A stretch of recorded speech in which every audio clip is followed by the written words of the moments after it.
Aha, we have matte black. Welcome to Max's Models. I'm Max. Hey everybody, got some boxes in the mail. I got some announcements to make and a few other little goodies and a reminder live stream tonight at 7 p.m. East Coast time. Hopefully Sparky will be with us for at least half an hour. I think he's got some other things going on. So, got some boxes of P.O. Box. Have not opened them yet. Haven't even cut the tape, except this one, which is a little bent up. Unfortunately, this one does not have a sender. I guess somebody ordered some paints for me. This is the only one that I opened. And they are these paints. And I don't know if these are something they mix themselves or purchase. They look professionally done, but all they have on their numbers, no brand name. So whoever sent me these, thank you very much. Please let me know so I can give you a proper thank you if you would like to. And give me some information on these paints. You may have already told me in an email, but again, blonde.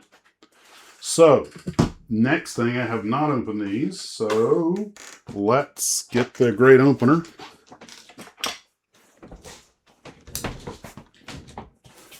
This one's from Kurt G. Actually, both of these are. Kurt, thank you very much. So let's take a look at what we got here. Come back here. Whoa. Whoa. Hold still. Very careful. You know, somebody sent me a box of them. It should be right here somewhere. Oh well.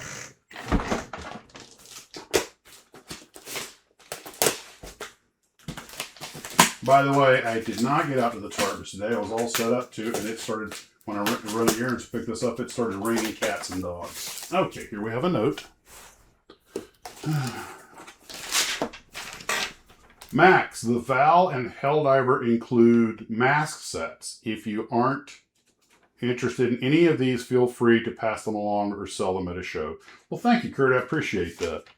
It's funny, we're going to be talking about something like that in a minute. So what do we have here? All right, so 1/72nd scale, weekend edition from Edward, DR1 triplane.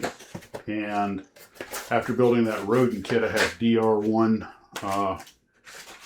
PTSD. This is kind of, you know, you've got this nice, big, beautiful box, and there's the whole kit, except for the decals, which look really good. So I like Edward, and they've got some beautiful, you know, color palettes for the airplane, but it kind of makes me wonder, you know, is that sort of almost, well, not false advertising, but, you know, I used to get mad as a kid at Lindbergh for that. They had these huge boxes, these tiny models in them. But Edward does make some great kits. And to go with it, from Edward, Newport 17, weekend edition. And again, 1/72nd scale. And there's 2 runner trees on this one.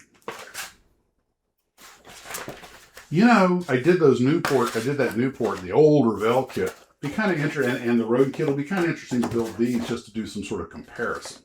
Because that rodent kit, that DR1, you guys, I remember, that was a handful.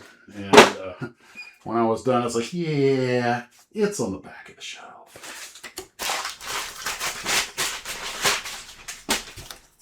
Oh, here's the Val. And this is by Cyber Hobby. And the Type 99. And this is a 1/72nd scale. And here's 2 runner trees. Looks pretty detailed. And there's another runner tree under the instruction sheet here. Yeah, there's the fuselages. There's the here is the canopy and decals. I like the way they did that. And here are the masks, because this entire 1, 2, 3, 4, 5, 6, 8 panel per side windows doesn't even go to my first knuckle. You know, you look at that and you're kind of like, calm, you know, he tasks me.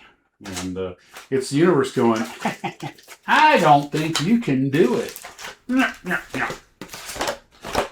to build this one just out of pure spite. Spite to the gods of model. And, oh, this is a big one. Let's see, that one was Cyber Hobby. No, wait a second. Yeah, Cyber Hobby. And this one's from Wing Tech, and I've never built one of their models, and it's the Helldiver. And look at that. Man, computers and engineering are really changing model building into more of a science. And what scale is this? It's also huge box, 1/72nd scale. Of course, the Helldiver's a big airplane. 1/72nd scale with photo etch. And the masks. And a good palette. And there's the decal sheet. And here's, wow, 1, 2, 3, 5 runner trees. Multi-piece clear. And, okay, these are the flaps. And I did photo etch so it goes in the die breaks of the flaps. But this thing's got to have it. Oh, it's got a lot of tiny parts. Let's see what most of them are. Okay, we have a 1, 2, 3, 4, 5-piece engine. 1/72nd scale, not too terrible. A bunch of parts for the cockpit. Yep. I believe the photo etch is for the top of the wing where the die break goes. Fairly detailed interior. Bomb rack. Yeah, this is a 1/72nd scale kit. Part of me's like, ooh, that'll look so good on the table at a hobby show. And another part of me's like, I dare you to build it, Mr. Monkey. The universe laughs it mocks me. The level of detail in these kits has gotten insane. I mean, this is more detailed than the old 1/32nd scale kits. All right, so let's go to the other box. Get out the knife. Thing is, one thing I'm glad to see, most of those parts are plastic, not resin. So I don't have to use CA.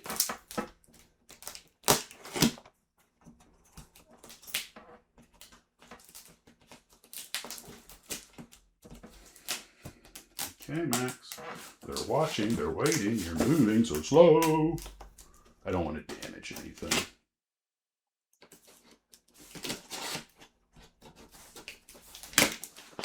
There's a box opener. It should be right here.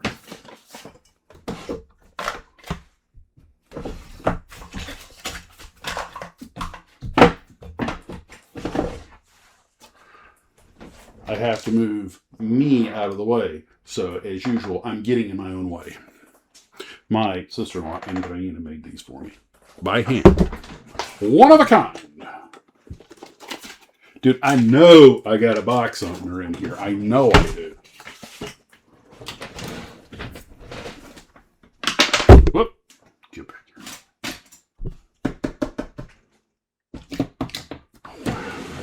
5 minutes from now, I'm going to find the thing. All right, let's go ahead and just use the knife. People. All right.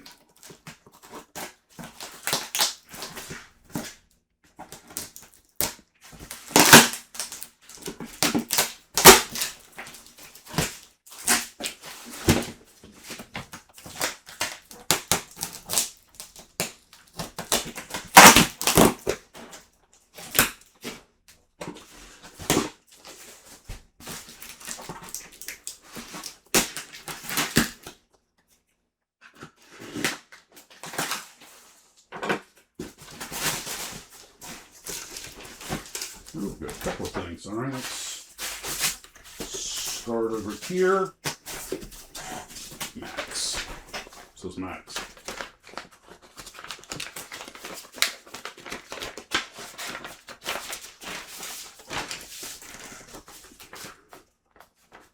Max, I'm sending you 2 boxes, one with 4 kits and this one with a photo, 2 kits and 3 figures. The photo is of the Memphis Belle and is signed by one of the. Okay, that's a keeper.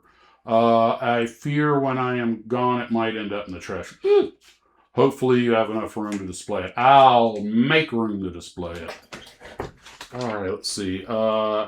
It takes a standard size frame, and it's going to go right up there, right beside my 12 o'clock high screen grab, or not screen, poster. Anyway, not poster, it's like a studio card kind of thing. Back when they had studio cards, for those who remember those. W&M SOP with triplane. I have 4 other Wingnut Wings kits that I probably won't build, although I thought this might be fairly easy to rig, especially after the Felix Stowe. Feel free to pass along to the trooper if you wish. The F3F1, which I wish were more good interwar kits. I wish there were more good interwar kits, don't we all? That's why I love planes like that Babs, the Japanese. I think some of these interwar planes are. It's funny. When I was a kid, they weren't as sexy as a Mustang or Corsair. And I don't see biplane or fixed gear, but as I got older, my taste changed. I started to appreciate the interwar plane stylistically. So let's see. Hope these will build someday. I plan to. Once again, feel free to pass along. Young Miniatures 82nd bust. It does look a bit like Matt Damon, and Young got criticism for recycling this head on at least 4 other busts. Well, reinvent the wheel, I guess. ST Running Paratrooper. ST is long out of business, but they made some nice quarter scale. I think it's quarter scale. Or 1 to 16 scale figures back in the day. This is interesting because it has the gas detecting brassard on the sleeve. For those who don't know, if you see it in some movies, the GIs, including the paratroopers, they had these, like, the MPs wear those armbands that go to their shoulder. They're called brassards. They wore them, and they would change color if they came into chemical gas. And it wasn't long. They also had gas. It wasn't long for guys were getting rid of them because they realized the Germans were going to use gas because they figured if they didn't, we wouldn't. They were right. Alpine 116 Paratrooper. Alpine makes some very nice 116 scale figures as well as a lot of 135 scale World War II infantry. Figures are painted in a xenomuthal way. Okay. Meaning the highlights and shadows are painted in as if the light source is from above. They look best displayed in a case or cabinet with a light source above. But my cabinet has exactly that, so that's probably where I'll go if I do a decent job on them, which I plan to. I was hoping to get another bust for you, but the order I placed in May still has not come in. Avoid Michigan toy soldiers for supplies. Okay, that's in the letter. Thanks for all you do. I'm 73, long retired with a few health issues, and your channel means a lot to me. Well, I appreciate that. In the 1960s, I built everything that my allowance would handle and supplement it, mowing lawns and shoveling snow here in Michigan. Didn't we all? That was a great childhood. Back then, it was mostly World War II aircraft, some tanks, and of course, Aurora monsters. My dad built a Guilla Sopwith Camel when I was very young, and a destroyer that sat on the mantle for many years. He was a combat Navy vet, I believe it's, who served in the Pacific on a destroyer. It was a big help building my early models. I have been concentrating on figure painting these because I will come a day when I will no longer be able to paint tiny eyeballs and other small details. I have about 200 kits in the stash, mostly World War II planes armor and some World War I thrown in. I should be fine. If I make it to the age, I'll make it to the age of 110 once again. Thanks for all you do, Kurt. Kurt, thank you very much. Let's look at those figures and models. I have a cheat code where this is concerned. My wife, who does the dolls. I can always paint the uniform. Just get, sweetie, could you do the face for me? And I always make sure to give her credit because that's a modeling co-build. Okay, Max, put a drop or two of CA in to the hole under the bust, and the rod on the base will fit any broken parts that can be glued on the CA, okay? Of course, I'll be taking some pictures of these, probably the camera. There's a few broken parts here to show you. Okay. Okay, these they've already been largely painted, and I'm probably putting the photo up right now because this is in pieces on. It does look Matt Damon. Hey, and you painted that? Wow, that looks good. Okay, let's move to the next one. I don't think these are anything I can show here on camera that you can see, so I'll fragile straps and gun barrels, CA glue, the broken parts. Okay. Yeah, okay. I'll take those out and photograph them here in a bit.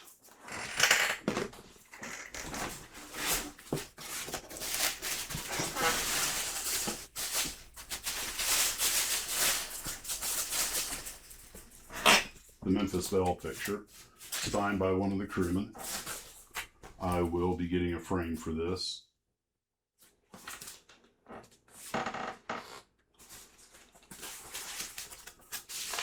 With a certificate of authenticity. Pilot Colonel Robert Morgan. Okay. Let me set this right here.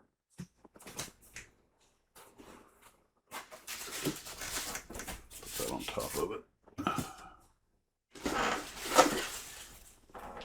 Here's the Wingnut Wings triplane of Raymond Collishaw. And I'm sure we'll get into this later. Of course, Wingnut. Oh, God. Yeah, this has got 300-400 parts to it. We'll probably do an unboxing on this one along the lines I want to do the Felix Stowe. This will be only my second Wingnut Wings kit. The Felix Stowe is the only other one I've done. They are, the Felix Stowe's and you got, they are unbelievable models. Okay. And Accurate Miniatures, the F3F1. And yes, it did lead to the Wildcat. Make sure there's anything I'll cycle through these boxes on off camera to make sure that I didn't leave anything in there. Kurt, thank you very, very, very much. Okay, so live stream tonight. I didn't get out to work on the B-25 today because of the weather. And unboxing by Kurt and whoever sent me these paints. Oh, I'm also working on the Jenny and that 176. I mean, it's got the bottom wing is 3 pieces, the top wing is 5 pieces. It's surprisingly complicated for a 1/72 scale kit, and it's taken a lot of filing to get some of the pieces to fit. So, not Olympus. It's what you expect from these detail check companies. Is it a good kit for master model? Yeah, no way it's a beginner's kit. So I just got toothpicks under the wings to keep the hadril right. And by the way, I deliberately have the ailerons on the one up, one down, just to give a little character, show they're kind of just not flush with the wing, just something different. All right, guys, that's what I've got for now. We'll see you at the live stream. Looking forward to seeing everybody there. Guys, take care of yourselves as always. Model on.